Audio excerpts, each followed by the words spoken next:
السلام علیکم ورحمۃ اللہ وبرکاتہ۔ امید ہے آپ لوگ بالکل خیریت سے ہوں گے۔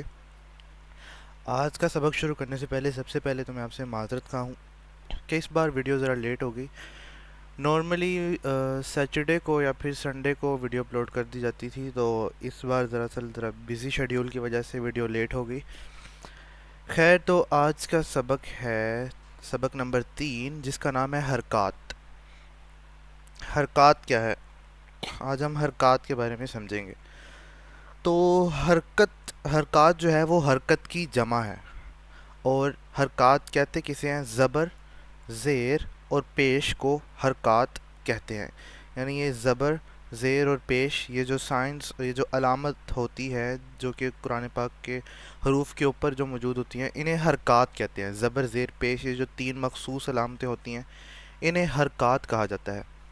اور زبر اور پیش جو کہ یہ 2 علامتیں ہوتی ہیں، یہ ہمیشہ حرف کے اوپر ہوتی ہیں، جیسے کہ یہاں پر آپ دیکھ سکتے ہیں کہ زبر حرف کے اوپر ہے اور پیش بھی حرف کے اوپر ہے۔ اور ان کے علاوہ جو زیر ہے وہ ہمیشہ حرف کے نیچے ہوتی ہے۔ تو زبر اور پیش کو پہچاننے کا طریقہ یہ بھی ہے کہ یہ اوپر ہوتے ہیں اور زیر ہمیشہ حرف کے نیچے ہوتی ہے۔ زبر اور زیر کی جو شیپ ہے، جو ان کی شکل ہے، وہ تقریباً بالکل ایک جیسی ہوتی ہے، لیکن انہیں پہچاننے کا طریقہ یہ ہے کہ زبر اوپر ہوگا اور زیر ہمیشہ نیچے ہوگا۔ اور جس حرف پر حرکت ہو اسے متحرک کہا جاتا ہے، بالکل جیسے گاڑی چلانے والے کو ڈرائیور کہا جاتا ہے اور جہاز چلانے والے کو پائلٹ کہا جاتا ہے، ایسے ہی جس حرف کے اوپر حرکت ہو وہ متحرک کہلاتا ہے۔ یعنی الف جہاں پر جو ہے، یہ الف اب متحرک ہے کیونکہ اس کے اوپر حرکت ہے۔ با بھی متحرک ہے کیونکہ اس کے اوپر حرکت ہے۔ با زیر بھی، یہ بھی متحرک کیونکہ اس کے نیچے بھی حرکت ہے۔ اس طرح جتنے بھی یہاں پر آپ کو ورڈز نظر آ رہے ہیں یہاں پر، وہ سارے متحرک ہے کیونکہ ان سب کے اوپر کوئی نہ کوئی حرکت لازمی ہے۔ زبر، زیر، پیش، زبر یا پھر زیر یا پھر پیش، اگر کسی حرف کے اوپر ایک بھی آ جائے تو وہ حرف متحرک ہو جائے گا۔ تو یہاں پر الف جو ہے وہ متحرک ہے، جتنے بھی حروف اس تختی میں آئیں گے وہ سب متحرک کہلائیں گے۔ زبر منہ اور آواز کو کھول کر پڑھا جاتا ہے۔ زبر کو پڑھنے کا طریقہ کار یہ ہے کہ زبر کو منہ اور آواز کھول کر پڑھنا ہوتا ہے۔ مثال کے طور پر یہاں پر ہم با کی مثال لیتے ہیں۔ با، زبر، با۔ اگر آپ اسے پڑھیں تو پریکٹس کریں تو آپ دیکھیں کہ زبر کو جب پڑھا جاتا ہے، زبر، با، تو ہمارا منہ کھلتا ہے اور آواز بھی کھلتی ہے۔ اور اس کے برعکس جو زیر ہے، اس کو جب ہم پڑھتے ہیں تو ہماری آواز نیچے کی طرف جاتی ہے، آواز ہماری نیچے کی طرف جاتی ہے، جیسے کہ یہاں پر لکھا ہوا ہے کہ آواز کو نیچے گرا کر پڑھا جاتا ہے، جیسے کہ با، زیر، بی، بی، بی۔ یہ جو بی آواز نیچے کی طرف جا رہی ہے، یہ ہے زیر کو پڑھنے کا طریقہ۔ پھر پیش کو ہونٹوں کو گول کر کے ادا کیا جاتا ہے۔ ہونٹوں کو گول، پیش کو جب ہم پڑھتے ہیں تو ہمارے ہونٹ آٹومیٹکلی گول ہوتے ہیں، یعنی با، پیش، بو، بو، بو جب آپ پڑھیں گے تو آپ دیکھیں گے کہ آپ کے جو ہونٹ ہیں وہ گول ہوتے ہیں۔ پھر اس کے بعد حرکات کو بغیر کھینچے، بغیر جھٹکا دیے معروف پڑھیں۔ یعنی یہ جو حرکات ہیں، زبر، زیر، پیش ہیں، انہیں لمبا نہیں کرنا اور نہ ہی انہیں جھٹکا دے کے پڑھنا ہے۔ ان کو پڑھنے کا طریقہ کار بہت ہی سمپل اور ایزی ہے، یعنی نہ انہیں لمبا کرنا ہے نہ ان کو کوئی جھٹکا دینا۔ لمبا کیسے؟ مثال کے طور پر با، زبر، با کو تو ہم نے لمبا کرنا ہی کرنا ہے کیونکہ آپ کو پتہ ہے کہ با کو 1 سیکنڈ تک لمبا کر کے پڑھنا ہوتا ہے۔ با، زبر، با، یہ جو ہم نے پڑھا، با، زبر، با، یعنی با، زبر، با، ایسے لمبا کر کے نہیں پڑھنا، بلکہ با، زبر، با، یہ بہت آرام سے اور نرمی سے با ایسے پڑھنا ہے۔ اسے جھٹکا بھی نہیں دینا، مثال کے طور پر نہ لمبا کرنا ہے نہ جھٹکا دینا ہے۔ لمبا اگر پڑھنے کی کوشش کریں گے تو ویسے ہوگا با، زبر، با، جھٹکا دے کر پڑھیں گے تو ویسے ہوگا با، زبر، با، ایسے بھی نہیں، بلکہ اس کے برعکس ان کو جھٹکا بھی نہیں دینا اور لمبا بھی نہیں کرنا، سمپل پڑھنا ہے، با، زبر، با، اس طرح۔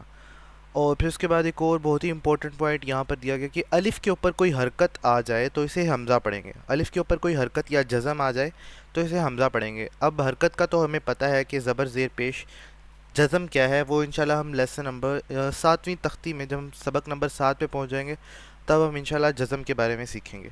ابھی ہم حرکت کی مثال لیتے ہیں کہ الف کے اوپر حرکت آ جائے تو اسے الف نہیں پڑھنا بلکہ اسے حمزہ پڑھا جائے گا. یعنی یہاں پر ہم یہ نہیں کہیں گے کہ الف زبر آ، بلکہ ہم کریں گے حمزہ زبر آ، اس طرح پڑھنا ہے.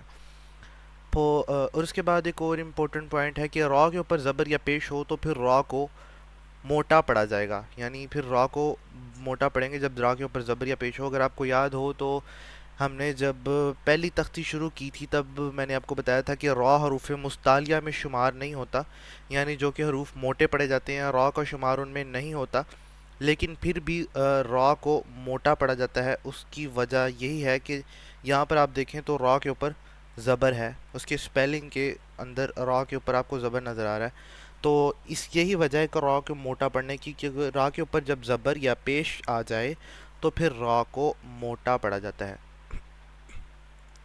اس تختی کے جو موسٹ امپورٹنٹ جو رولز ہیں وہ یہ ہیں کہ جس حرف کے اوپر حرکت ہو اسے متحرک کہا جاتا ہے. پھر اس کے بعد یہ بھی انتہائی امپورٹنٹ، ویسے تو سارے ہی ہیں لیکن جو زیادہ امپورٹنٹ ہیں وہ یہ ہیں کہ حرکات کو بغیر کھینچے بغیر جھٹکا دیے حرکات کو لمبا نہیں کرنا. اور حرکات کہتے کسے ہیں یہ بھی امپورٹنٹ کویشچن ہے. زبر زیر پیش حرکات، پھر اس کے بعد جس حرف حرکت ہو اسے متحرک کہتے ہیں.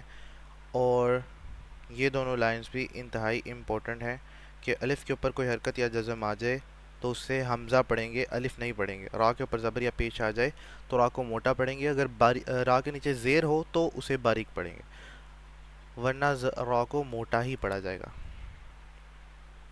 چلیں پھر آج کی تختی پڑھنے کا آغاز کرتے ہیں لائن نمبر 1 سے. چلیں آپ میرے پیچھے دہرائی کیجیے گا. بسم اللہ الرحمن الرحیم.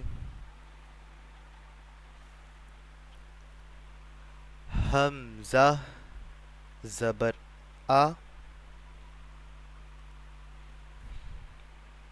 جی بالکل آرام سے اور رک رک کر پڑھنا ہے. حمزہ زیری ایسے نہیں بلکہ آرام آرام سے. حمزہ زیر ای.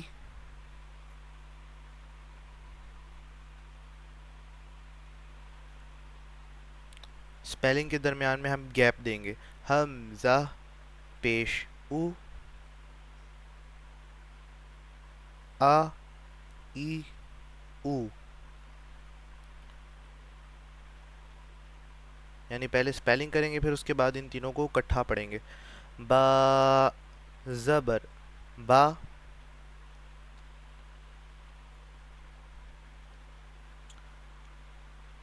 با زیر بی.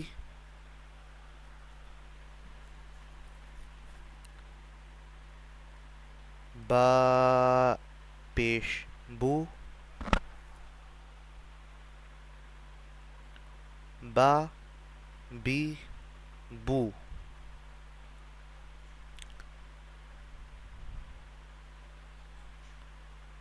تا زبر تا.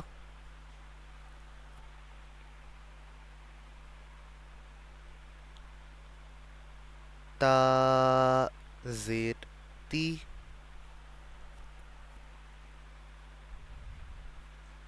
تا پیش تو.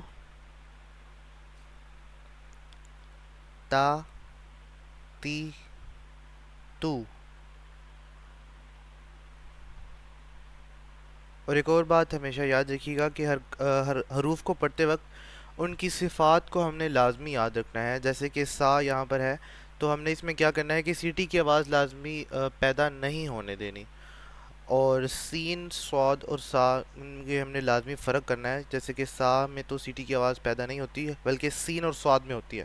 تو سا میں ہم نے پھر سیٹی کی آواز پیدا نہیں ہونے دینی، یعنی سا یہ آواز نہیں، بلکہ آپ کو میں نے طریقہ کار بتایا تھا کہ اپنی زبان کو اوپر والے دانتوں سے لگا کر پڑھیں گے تو سا زبر سا.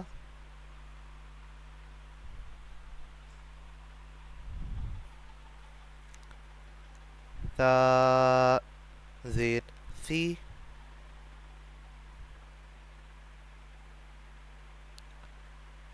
سا پیش سو.